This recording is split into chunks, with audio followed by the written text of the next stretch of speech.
مناسبت با خاندان و فرزندان مثل هر کار دیگر در زندگی برای خود احکام و آداب شرعی دارد. شاید بعض والدین از احکام خانه‌داری و فرزندداری آگاهی نداشته ناآگاه کارهایی میکنند که باعث تشویش‌ها بر سر خود و فرزندان میگردد.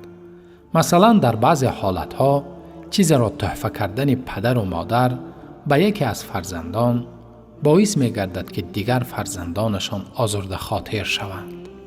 بعضاً چنین تصرف‌ها علل خصوص وقتا آن تحفه خانه قیمت و یا ماشین گرانبها باشد، این عمل بعد مرگ پدر و مادر به جنجال و ناسازی‌ها میان فرزندان می انجامد و در نتیجه باعث قطع رابطه خویشی می گردد.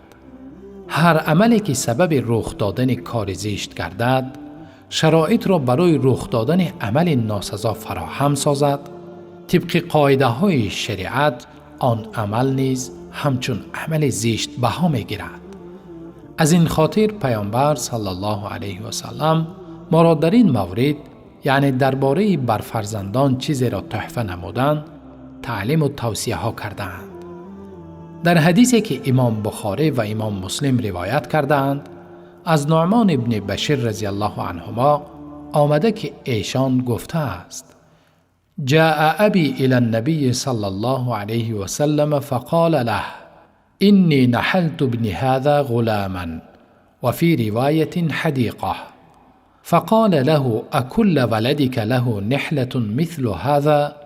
قال لا. قال فاردده. وفي رواية ألكل ولدك نحلة مثل هذا؟ قال لا. قال أتحب أن يكون الكل في البر سواء؟ قال نعم. قال فسو بينهم في العطية. وفي رواية أشهد على هذا غيري إني لا أشهد على جور. وفي لفظ أليس يسرك أن يكونوا إليك في البر سواء؟ قال بلى. قال فلا إذن. متفق عليه. پدرم بشیر به نزد پیامبر صلی الله علیه و سلم آمده گفت: من به همین پسرم برده و در روایت باغ تحفه کردم. فرستاده خدا صلی الله علیه و سلم از پدرم پرسید: آیا دیگر فرزندانت را نیز چنین عطا نصیب گشته است؟ پدرم گفت نه. پیامبر صلی الله علیه و سلم گفت: پس تحفه‌ات را از نعمان باز پس بگیر. در روایت دیگر آمده است: پیامبر صلی الله علیه و سلم به پدرم گفت: مگر به دیگر فرزندانت نیز چنین تحفه کرده ای؟ گفت نه. فرستاده خدا صلی الله علیه و سلم فرمود: مگر نمی خواهید در نیکی و احسان برایت برابر باشند؟ یعنی همه برابر بر تو نیکی و خدمت کنند؟ گفت می خواهم. گفت بنابراین تو نیز در عطا کردن میان آنان برابری را رعایت کن.